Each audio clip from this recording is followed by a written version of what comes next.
Good afternoon, and welcome to the panel discussion on Inspired Inclusion, Women at the Forefront of Global Health Equity.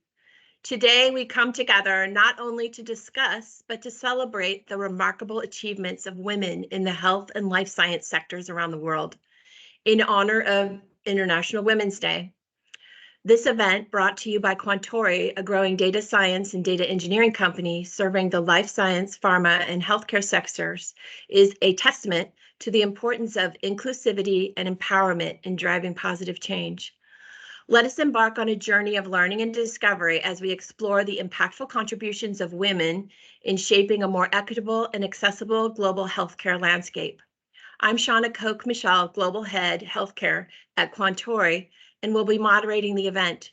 We will provide contact information at the end should you have follow-up questions or want to get in contact with one of the panelists.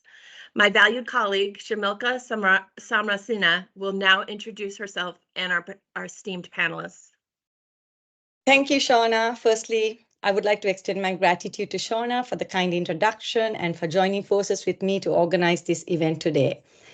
As the Global Head of ESG and Sustainability at Quantori, and as someone who has dedicated more than 2 decades advocating for diversity, equity, and inclusion in workplaces, I am really honored to be part of this exciting panel discussion today.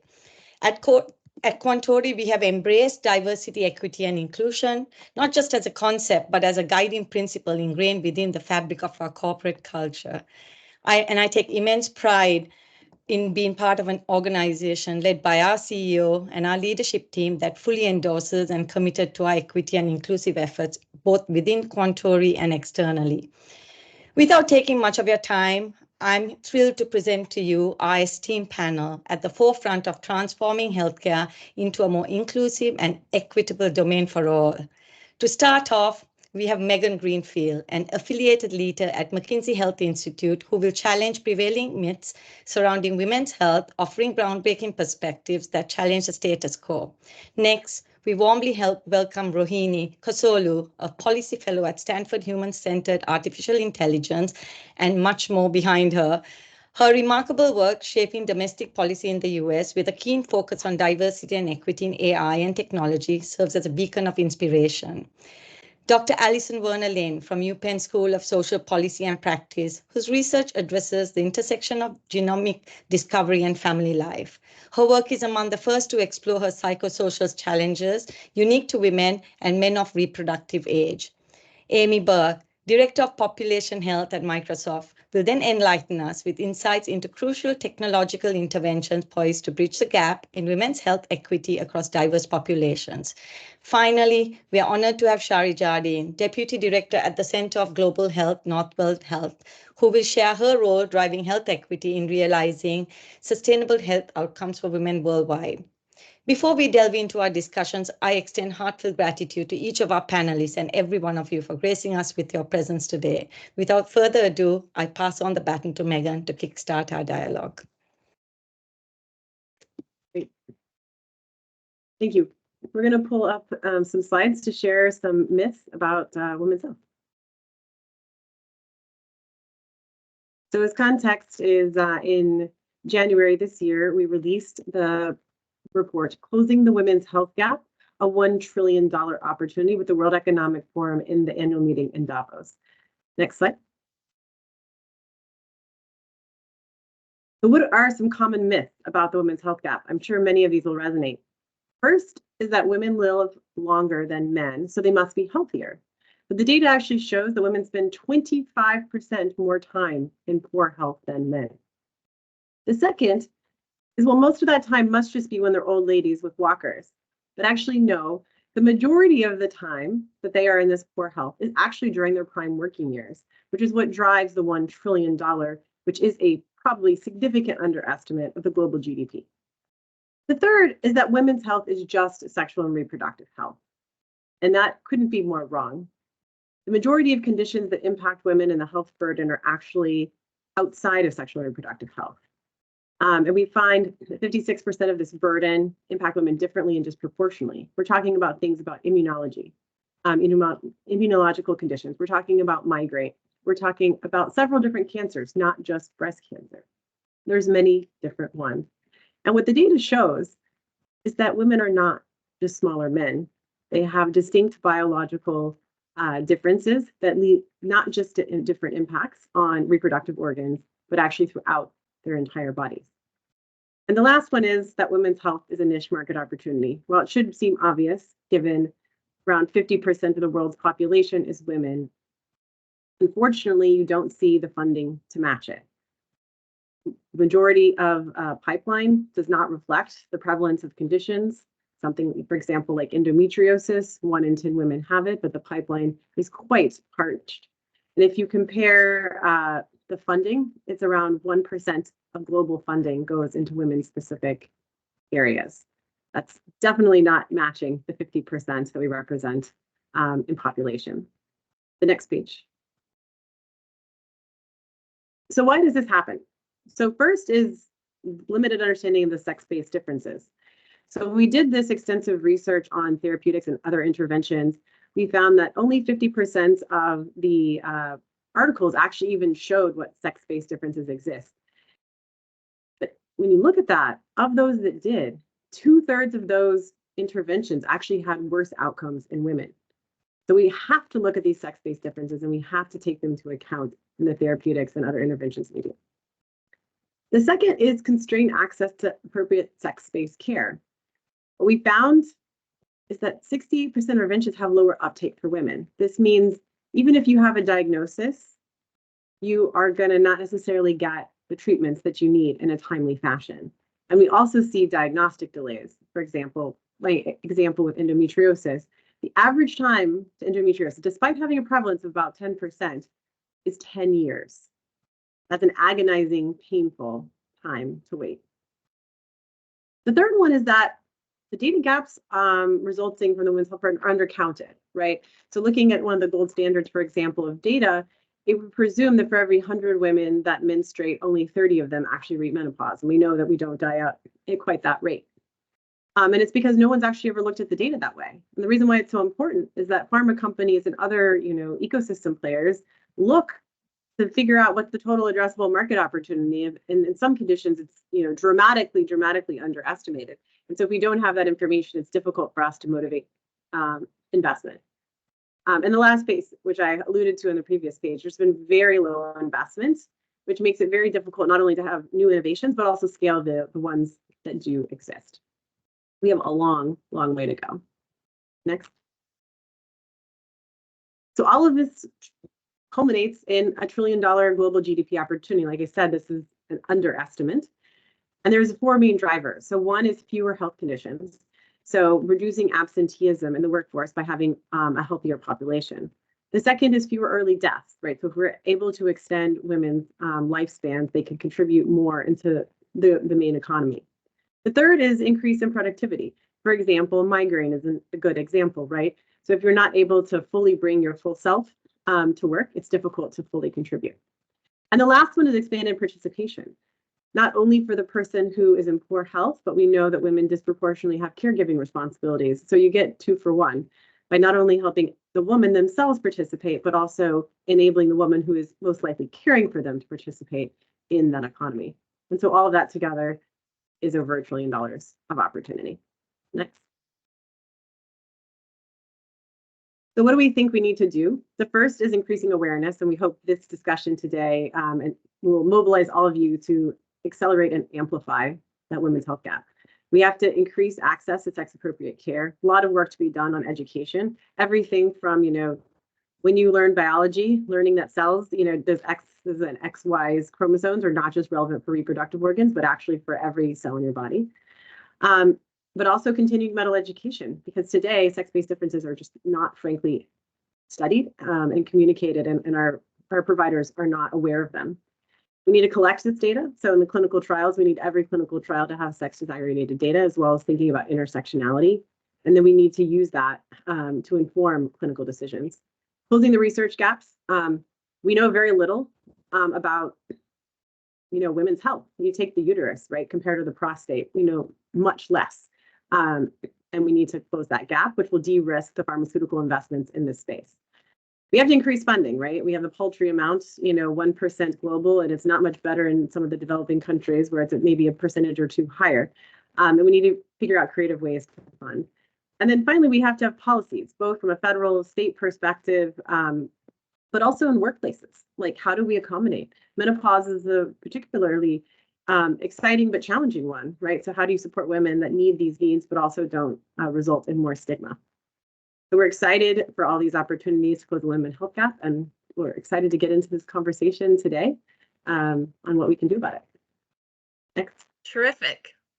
Thank you so much, Megan. That was an exciting start to this conversation. It really tees up the Q&A section for the panelists and frames up the opportunity that we have as professionals and women to push these issues forward and create resolution.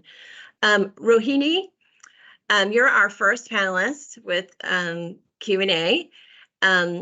Rohini Kosoglu, with your comprehensive work shaping domestic policy, particularly with a focus on diversity and equity, including policies around artificial intelligence, where should we prioritize our efforts to ensure that the convergence of technology and AI truly benefit women, especially in light of International Women's Day? Well, first, thank you, Shauna, for having me. Thanks to everyone. I used to work in the White House and before that on Capitol Hill for a long time in terms of thinking about policy in a broader context. So I wanted to basically say to you all that the conversation around AI that's even being had, sometimes it can feel very intimidating in terms of what's happening right now. And what I want to do is sort of make it more accessible to everybody here that's listening. If you think about, if you're somebody that's going to go through an airport scan, if you're somebody that's going to sit down and apply for a loan, if you're going to go and talk to your doctor about the latest treatments, you will interact with what we're talking about when we talk about artificial intelligence. And so what I find oftentimes with women is many of them have approached me and said, like, this seems it's moving so fast. I feel like I know nothing about it. But the truth is, when you really take a step back, each sector of our economy is looking at artificial intelligence in a very specific way. And artificial intelligence is really a tool to speed things up and is a tool to make things more productive. But it also comes with a number of challenges that we all have to think through together. And so we need everyone's voices in this moment to care about what's happening and to contribute to this conversation. I just want to tell you a quick story that's not even healthcare related, just to give you a flavor of how much things can trickle and how I want you to hopefully take away from some of it. So a few years ago, before AI had exploded onto the scene, there was a company that, a very big company that was having trouble going through all the resumes. And so they built a model. Many of them, they use algorithms as a common term that was being used back then, but it's some form of artificial intelligence. And they started getting critiqued about the system that they were using to filter down the resumes. And when they had their engineers go into the system, what they found was that anything that had the words women in the resume, so if you were captain of the women's soccer team, if you were national women's chess champion, those resumes would actually get kicked out of the system. And so when the engineers went in to try and go fix it, 500 attempts later, they could not, and they had to scrap that model. That company is known today as Amazon. And so it puts into a perspective that there are companies making decisions on our behalf every day. And what is very challenging about that particular example I use in a policy context is that's an invisible harm, because Jane Doe in that situation doesn't know that she got kicked out of that resume pool because of having the word woman in her resume.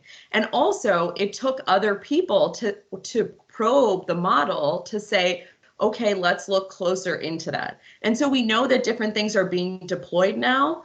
And when we, particularly on this employment example, when we've really pushed in terms of research and what is out there, one of the challenges we found is that when general counsels have asked for more data on these things, what they found is the engineers are saying, well, the training data we mostly have men as the training data in terms of the hiring process.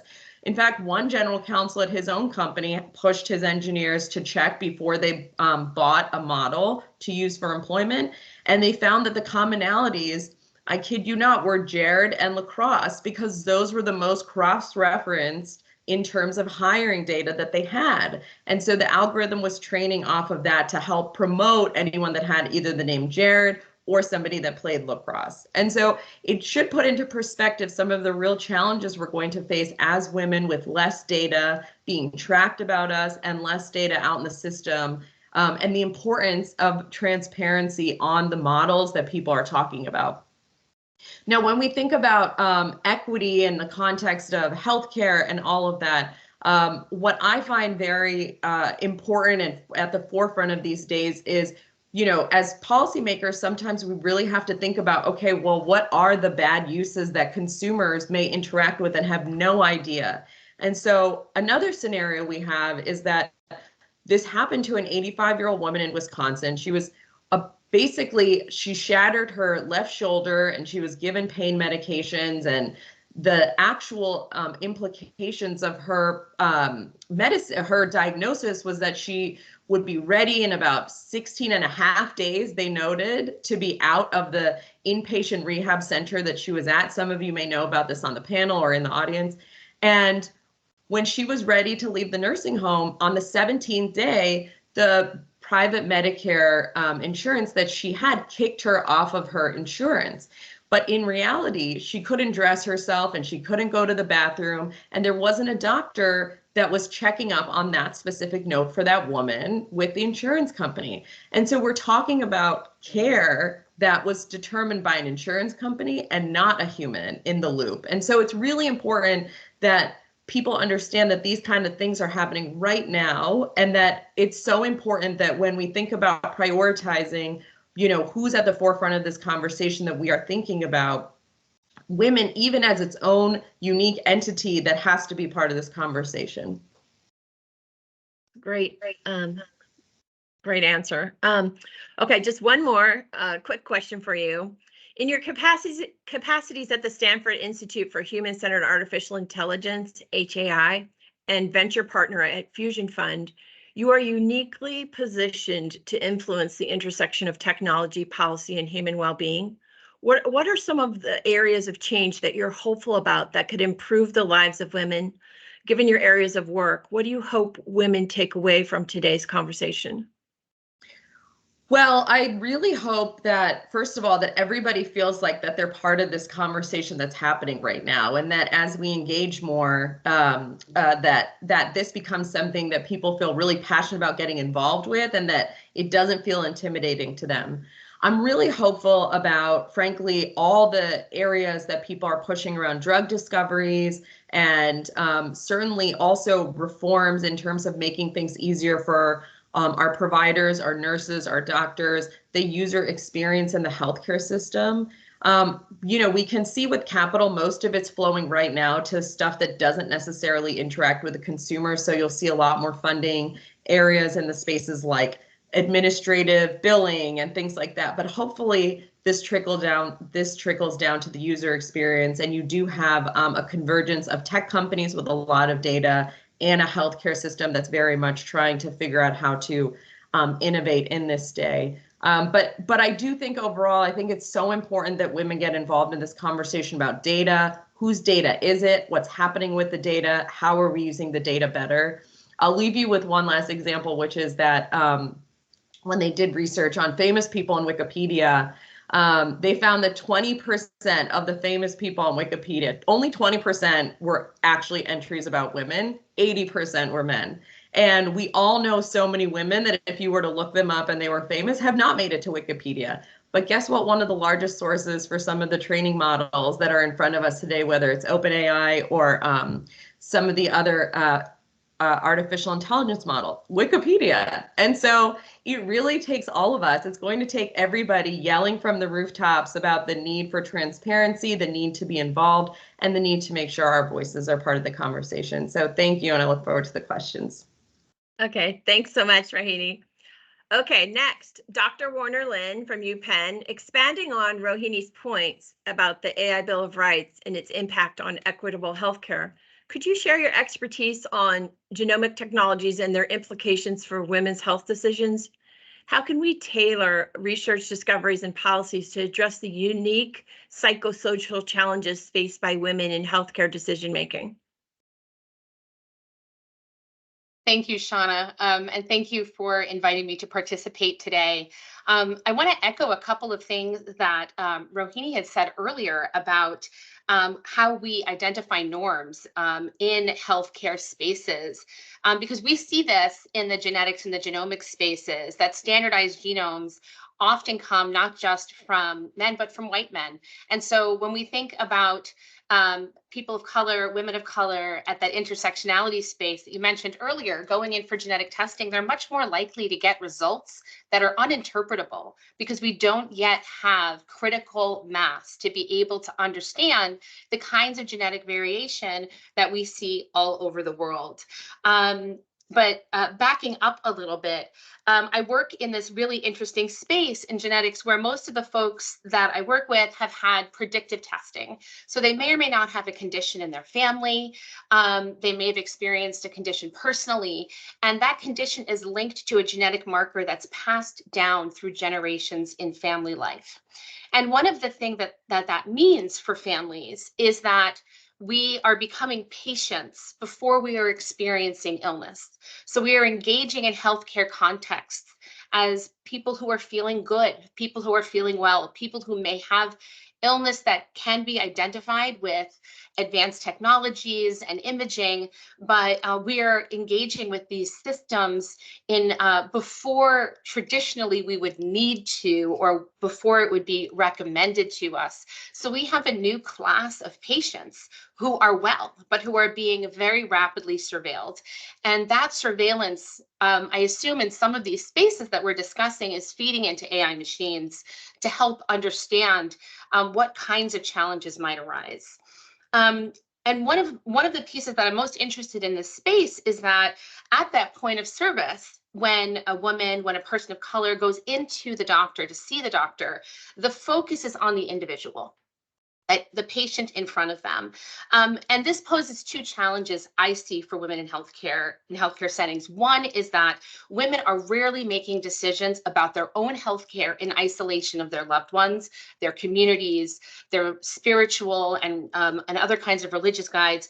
We care for not just ourselves. In fact, we often back burner our own healthcare needs to care for our children, to care for our partners, to care for elderly parents and other members of our family. So that's one challenge with this focus on the individual, kind of this persistent focus on the individual in health and even in mental health care settings. The other challenge that I see is that in this inherited genetic risk space, the care is essentially about family units. So many of the families that I work with, that I study, have multiple members who are diagnosed with a cancer or another condition at the same time, or they're grieving while they're anticipating another diagnosis. And so women's work in caring in that space is often invisible. And when we think about the social determinants of health, or the factors in our healthcare, our environment, the built environment, our social communities, our capacity for economic stability, our access to education, all of these factors that shape how communities experience health and well-being, and the opposite, how they experience a lack of well-being or the limited possibility of well-being. One of the primary ways we don't see women is as caregivers. And in the context that I work in, they're caring for groups of individuals who have the same diagnosis or a shared diagnosis. And the burden, the economic burden, the pragmatic burden, the emotional burdens are extraordinary. And what we've come to learn, and we are coming to learn about women's bodies and about health systems and about immunology, is that there is a toll. These take a toll on the physical and the emotional well-being of women. So those are some of the places where I find incredible interest in this space. And I regularly come back to the work of Abby Lippman. She published a paper in 2007 called Choice as a Risk to Women's Health. And the idea was that that women in healthcare are often challenged by the focus on the individual. And the women's movement started to really push that and challenge that. But choice became an expression of individualism. And in medical settings and in bioethics, we look to autonomy as a prized model and informed consent as a prized value in pursuing culturally appropriate care for ourselves and for our loved ones. But these models often pit multiple competing needs against each other. I can care or pay for the care of my child, or I can care and pay for the care of myself. And we see women make choices often that aren't in the best interest of their health, but they're in the best interest of the communities that they participate in and they support on a regular basis. And this is something that the pandemic, I think, made exceptionally clear as communities closed down, and services that in large part to second wave feminism had pushed outside the home came back into the home, and required women to, and in large cases men as well, but to make adaptations and to evaluate health and healthcare in their own homes. So that's a partial Interesting. answer. Yeah. Yeah, those are very interesting insights.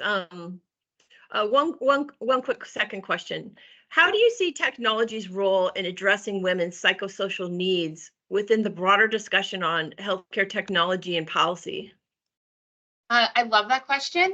And I'm going to follow up again a little bit on what Rohini said. I love that Rohini told us stories, because we are, as creatures, part of what distinguishes us from other creatures on this planet is our capacity for meaning making. And we often tell meaning through stories. And one of the ways that I see technology really elevating or having the capacity to elevate women's health is through providing avenues for connection to other women. So many of the most powerful partnerships I've seen in my research and in my practice work are the ways that technology can be leveraged to connect people across geographic distance, across population or social difference, to find shared experience, to be able to hear and tell stories. And in those stories, we can share resources, we can share evidence of our own humanity.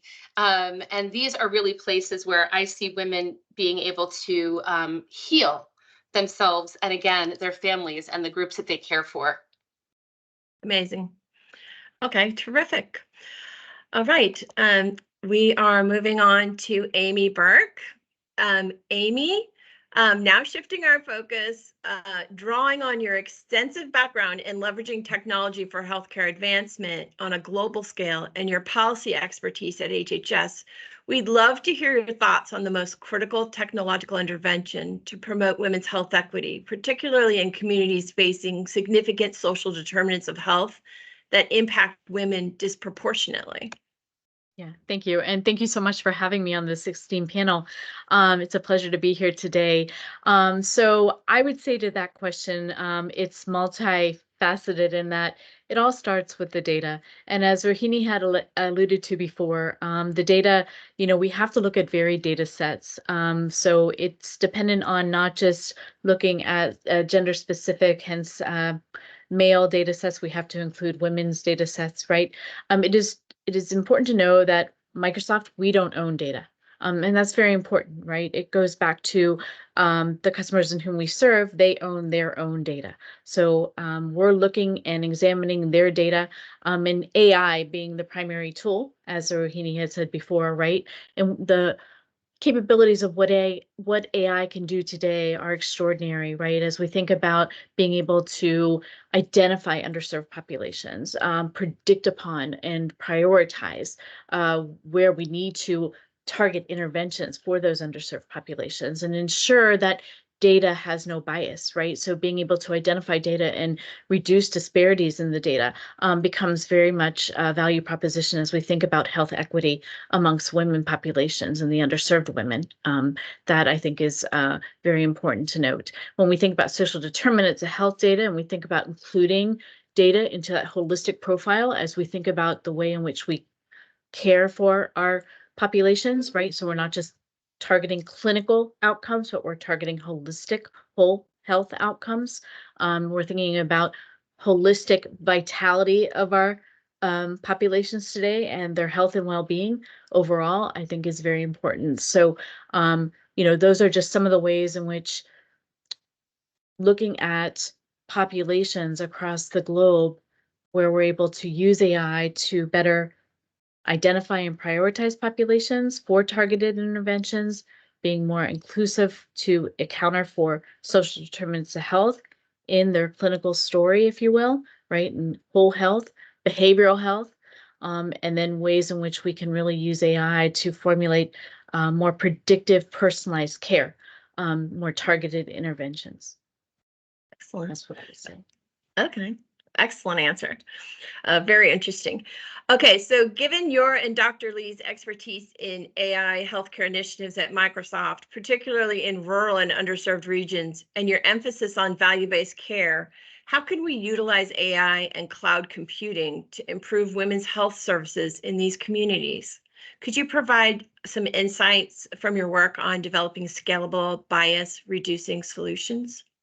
Yeah, so virtual health comes to mind, right? So we work with key partners in this area and providing virtual health. Virtual health has increased during the COVID pandemic, upwards of 25% usage. So we know that virtual health provides a mechanism for those that do not have access to immediate walk-in clinics, if you will, right? Emergency room access. So being able to provide virtual means of healthcare has become a way in which we can engage with our patient populations and be able to provide healthcare services to those that don't have the affordability, the access to care that they that they need. So that is something that is very much scalable, and we're working across the country with various health systems to be able to afford the opportunity of virtual health. And might I say too, with federally health qualified centers and other underserved communities for virtual health opportunities. Also, you mentioned AI. So we have to think about cultural differences amongst populations, right? Language differences amongst populations. When we think about populations with disabilities, that comes to mind amongst our women populations. So AI has capabilities to advance all of those incidents, if you will, to overcome language, so translational services, cultural, overcoming cultural inequities, and then of course being able to overcome disability challenges with AI tools. So that then provides the opportunity for women to engage with their healthcare communities in a way they hadn't before through chatbots, ways in which they're able to engage with their healthcare providers with AI tools to make it more personalized. And as I said before, the providers will be able to be more predictive with their targeted interventions, et cetera. So I'm certain that their health outcomes are better overall. That's great. That's wonderful. Those are some really great innovations that will help reduce that gap. Absolutely. And we work all over the world, not just with healthcare systems, but we work with NGOs. And, as we think about making certain that the underserved communities across the world are served. So it's wonderful work that Microsoft is doing each and every day. That's exciting. Very exciting. Okay. So we're moving on to Sherry. Sherry, keeping with the theme of International Women's Day and your role as Deputy Director, Center for Global Health, Northwell Health, let's bring some of these ideas to ground now, digging into how these things are deployed, particularly in marginalized communities, and what role health equity plays in achieving sustainable health outcomes for women. What are your thoughts on achieving sustainable health outcomes for women domestically and maybe some examples worldwide? Thank you, Shauna. And I just want to double tap and highlight everything that all the other panelists have added to the discussion and just relay how grateful I am and overjoyed and honored I am to be a part of this esteemed panel and to speak on this crucial topic. So I'd like to state from the outset that we could spend an entire day devoted to the ways in which health inequity, particularly for marginalized communities, directly affects the ability to achieve sustainable health outcomes for women, right? Both domestically and internationally. And we could spend an equal amount of time taking a deep dive into the work that we all do, dedicating our expertise in an effort to ameliorate disparities. However, as a proud New Yorker, I'll try to speak quickly and be conscious of our time. So I'd state that with a lot of humility, I'm grateful to be at the table with you all, because oftentimes when we think about who's included at the table in these discussions, it's not those with perspectives that are directly informed by lived experience with these phenomena. And I do show up today as a proud member of an affected community. So, I think that that's really important to highlight. I'm a first generation American, and my life's work has been informed by my lived experience with the drivers of ill health, systemic inequities, and global health. So as a person from an impacted community and family, inclusion, I think, is a key component of ensuring sustainable health outcomes for women. I often make the analogy that endeavoring to achieve health equity through programming, service delivery, and/or research is like baking chocolate chip cookies. So bear with me. Health equity, just like chocolate chip cookies in that recipe, or the chocolate chips in that recipe, cannot be an afterthought. So it has to be at the onset. In public health and global health, we know that when designing programs, we have to have certain components or ingredients, if you will, to attain sustainability and ensure impact, right? So health equity and inclusion cannot be added in after the fact, and they have to be included in the nascent stages of programs in order to make substantive progress towards achieving health equity. So this means inclusion commencing at the ideation stages of projects, genuine community engagement, and diverse representation from affected communities within leadership and research teams and program teams that are delivering the interventions. So just like with chocolate chip cookies, if you add these things in afterwards, you'll have cookies, but they won't be chocolate chip cookies, right? And so I think in a lot of areas of global health and public health, we see this where health equity has become this, this buzz term. Inclusion and diversity are these buzz terms. But when we see, cuts that are being made right now in staffing around the tech industry, oftentimes the DEIB space is the first to be cut. So we can't say that these outcomes are important to us if we're not willing to include them from the onset and drive forward the goal of achieving health equity for all. It really has to be at the forefront of anything that we do, both domestically and internationally. Nice. Okay, terrific. I love that you're able to bring your personal experience to the table too and talk about that. So during the recent Davos event, your team discussed the work you and Eric Choi Pena are undertaking at the Center for Global Health with a focus on equity. How do initiatives like Northwell Center for Maternal Black Health serve as models for enhancing maternal mortality rate outcomes? And if you have other examples that you want to discuss, please feel free to do that as well. Sure. So thank you again. And I'll go back to my chocolate chip analogy. Northwell does a really outstanding job of ensuring that health equity is baked in from the start. So at Northwell, we take responsibility, our responsibility to our patients very seriously, to the women and birthing bodies that we assist while they're bringing children into the world. And so a fun fact is that Northwell Health delivers approximately 1% of all the babies born in the United States across our hospitals, which is like a huge number of babies. So there's a deep sense of commitment and responsibility to those birthing bodies and to their families. Additionally, based on our geography, we're nestled right alongside Queens, New York. And a quick shout out to Queens, which is where I'm from and where I grew up. Queens is the most diverse place on the planet, right? So our patient populations, our team members, our leaders, our communities all represent every population around the world. And so our work in maternal mortality was, kind of born out of this, right? Within New York, we know that there are great disparities within maternal mortality, particularly for women of color, with Black women statistically, regardless of education or income level, being more likely to die in childbirth than their non-Black counterparts. These disparities worsen dependent on where you live in New York City, with elevated risk appearing in Brooklyn and the Bronx, right?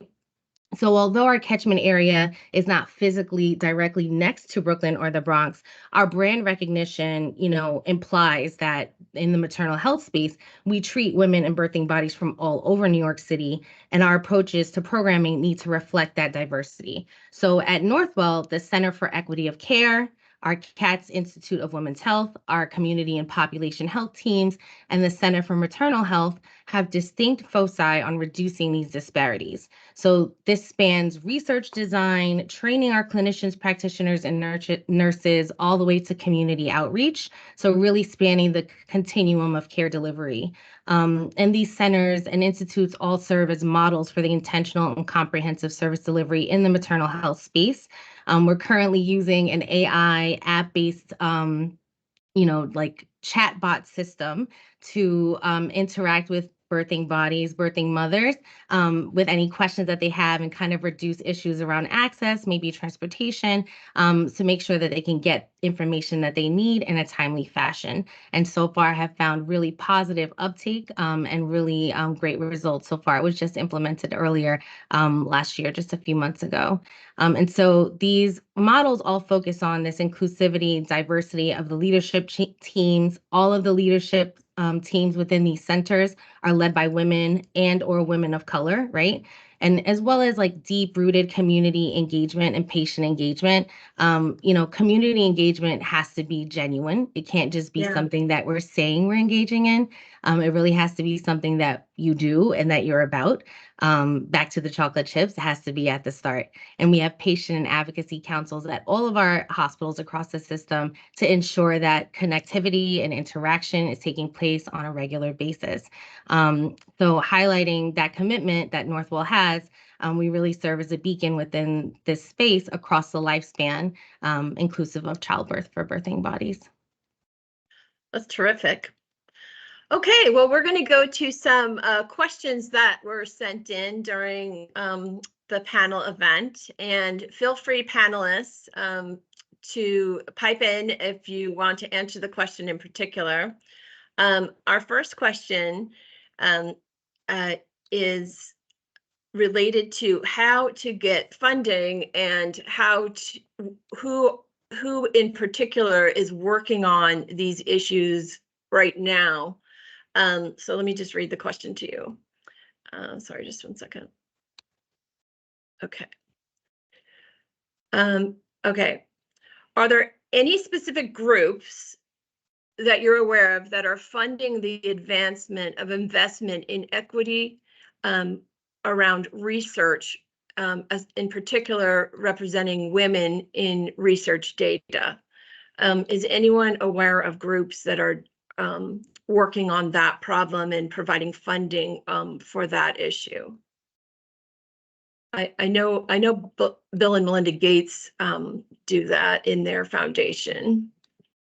We could highlight the recent announcement, right, by Joe Biden, the $100 million commitment to women's health, and that's going to be focused on more on the art research side. So that's an opportunity, but it's always good if we had a few more zeros.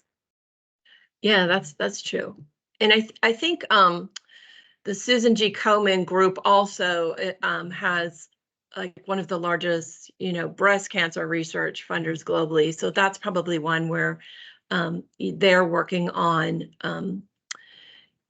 addressing disparities in breast cancer outcomes among different population groups or social determinant of health groups, including women of color. So that's another one. Anybody else have specific things they're aware of? I do. Yeah, I'd like to. Oh, sorry. Go ahead. Oh, I was going to say Melinda Gates, her venture firm, Pivotal Ventures, invests a lot in these kind of spaces.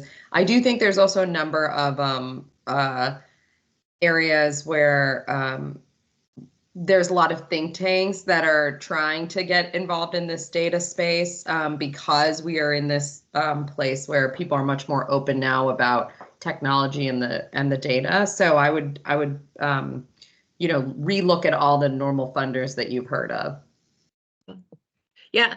So let's bring it down to the ground a little bit. Let's say that, let's talk about a little bit, like if you are on a team as like middle management or an executive, because this is the kind of feeling I got from the question. And you wanted to push funding for more inclusivity in the data or the design or the algorithms, et cetera. What are some ways to encourage that upfront, and how to escalate that during product development around technologies or around data sets or life sciences types of programs? What would you guys recommend that women and men alike do to promote that? I would say it starts with establishing AI governance, really focusing in on establishing core governance around your data strategy. That's really, really important. And then taking that on to your AI strategy overall. So, because that fundamental foundation is so very important before you act, is to really bring in the right stakeholders from your organization, set out what the charter is going to be, what the goals and objectives are. And just establishing guardrails around the data. Okay, that's a great answer. Anybody else? Yeah, I'd also like to add in just ensuring that your intended target communities are at the table. I think people often shy away from community-based participatory research because the implication is that it's expensive. However, I would argue, based on what Megan shared earlier in our conversation, like it's more expensive to not do it, right? And so we need to include women in these, in the design of these models. And to the extent that we can do that is the extent to which we'll be successful in this space. I also wanted to add in, there's a really great database that's being currently built out. It's called All of Us. And our VP of Health Equity Research at Northwell, Elizabeth Cohn, who wrote the handbook on community engagement, might I add, that CDC and NIH uses. She leads our efforts at the health system around, bolstering this database. And essentially, it's supposed to get at some of the things that we discussed. So making sure that women and rural populations and marginalized communities and differently abled folks are all included in a database that reflects all of us, right? And so it's supposed to be a 1 million data point set that folks can use in their research. So I think that's a really great place to pull from as well. Anybody else have any suggestions? Otherwise, I can move on to another question. Okay, this one is more about payers or insurance companies, health insurance companies. How do payers and insurance companies view the intersection of financial success and health outcomes in the context of women's health equity? And sort of given the undeniable link between improved health outcomes and long-term financial viability, what strategies or initiatives have you guys seen in the payer landscape around addressing disparities in women's health access and outcomes? And I don't think we have anyone from an insurance company here today, but if any of you have seen, programs, please feel free to discuss those. If I may, Shauna, because in my world, I'm aligned with our payers, and it goes back to what I said before, right? Putting in those models in place, the predictive models, where in fact they're reducing bias with AI in their risk models, if you will, being able to set up equitable programs for women. When they think about maternal women's programs in their care management models, that's becoming much more prevalent in the payer communities. That community engagement piece, Sherry, as you had just mentioned, we know that in our Medicaid programs, community engagement is actually a must. So being able to engage with communities is becoming much more the norm. And as we think about social determinants of health, being able not just to refer members to appropriate services, but being able to actually track on and act on those services, right, becomes very much important in the realm of women's health as well. So definitely payers are recognizing the importance of women's health, putting it as a top priority, using virtual care models and creating models of care that are focused on maternal well-being and fetal well-being, and then of course addressing social determinants of health as whole health for maternal well-being. Okay, excellent. Anyone else like to address that question? Yeah, I can go.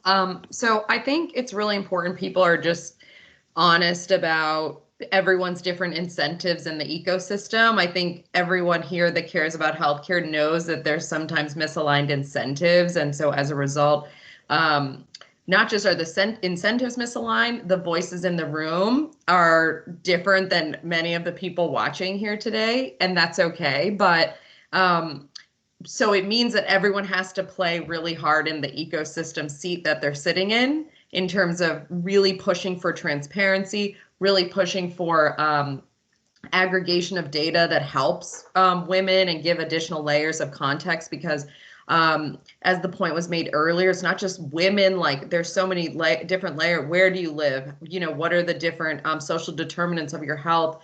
And also, as others have noted, the importance of just women also being usually last in the caregiving piece and last to think of themselves. It's really important that, you know, many times I often hear, even in the inclusion space, it's like, you know, it is hard to raise it. It is hard to make it a real priority, because there's also, we're in a big time period right now where people are trying to think through cost-cutting measures at the same time as they're trying to think, you know, I see in the venture capital space about, you know, this is productivity, but it really means like we're going to cut workers. And so what does that look like when there's less voices even that are senior to be talking about data for women? So those are some of the things why I think it's really important to stay on top of it. Yeah, great points. I love that. Play hard in the seat you're in. It's so true, especially in a zero-sum game, right? Dr. Werner-Lin. I just wanted to jump in and pick that up and say that we need to also, with fewer workers in the workforce, the reliance on AI and on built technologies, human-built technologies, is going to increase.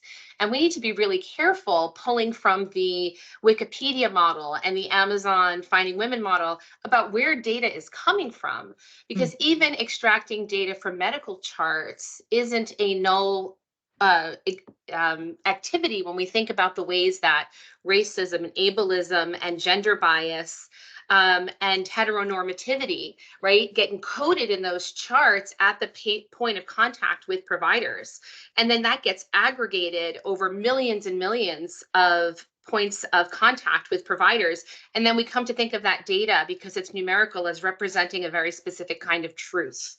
And with fewer humans on the side of making decisions about what makes sense for cost cutting, what makes sense for productivity, for ramping up profits in any kind of sector, we need to be thinking about what we're replacing that with and what biases are already embedded in that data, where we didn't get a chance to bake the chocolate chip cookies in from the beginning.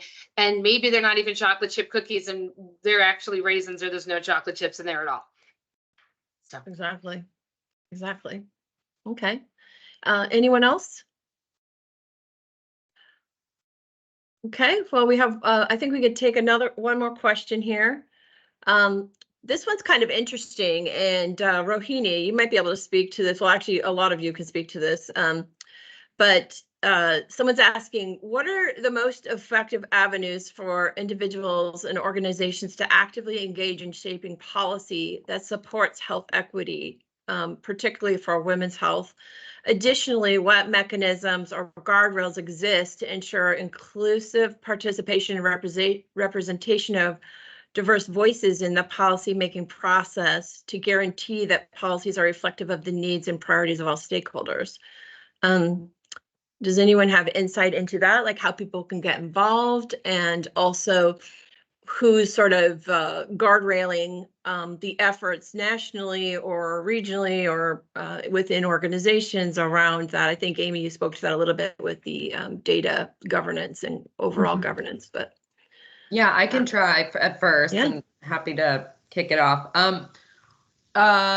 I think the truth is there are no guardrails. Like, it's not, you're lucky to be, if you're in a seat at a table where people care about this, you're lucky to be there if your employer cares about inclusion of data, inclusion of voices, inclusion of all of it. That's not necessarily the given for most people. And what I would also tell a lot of people is that you don't do women's healthcare. You do healthcare. You just also care about women and that part of the healthcare system being really, really important to, there's no good healthcare system that also is then not good to, or then is good to women. If you're good to women, then that is a good healthcare system. And so it should not be the case that, the issues that you decide to raise up on behalf of others, whether you're part of that group or not, are solely making you be an expert at that specific issue.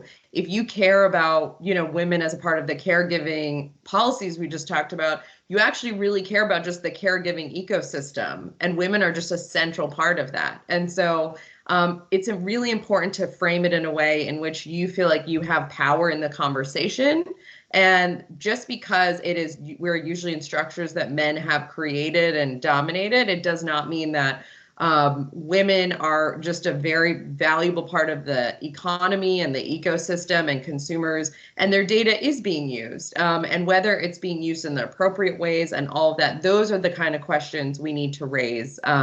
And because as I've tried to remind everyone, it's like, you're going to be the beneficiary of it, whether you like it or not. And we know from research that even when a lot of times the same type of people that may look the same similar lived experience, if they're building the tools, a lot of times the tools will then be more easily used by the people that look like them. That's just something that actually different, both anecdotal, and there's studies that show that. And so we have to also really think about how to get into these rooms and how to push for diversity of voices and lived experiences, right? Not just how we look, but it's literally our different lived experience. And so that's what I would hopefully help people reframe the way they think about the question. That's so great. I love that. That's great advice. Anybody else want to comment on that? I'll jump in. Go ahead. Oh, I apologize, Shauna. I was just going to jump in and say there is some energy in the academic space also around this. So largely policy training programs have been centered around public policy. And I know Penn's been in the news a lot, but one of the things that's underneath some of that is our school has a social policy training program. So policies that are focused on the passionate pursuit of justice, which is our slogan. And now newly within that, we have a program on democratizing data. So really understanding how data is produced, how we participate in not just the creation, but the curation of data, and then how that data is meaningfully extracted and reduced to make kinds of care decisions across sectors. So part of it, I think there's training, and I think there's some movement around bringing policy discussions more into social spaces to address those social determinants and to think differently about the ways we approach training policy leaders. Yeah, that's important. I was just going to mention too that, honestly, I think we take for granted a lot of our a lot of the benefits of our democratic governance in our federal government and our freedom of speech and assembly, which a lot of people, in younger generations think is more like protesting or holding events that sort of speak loudly and get media attention and things like that.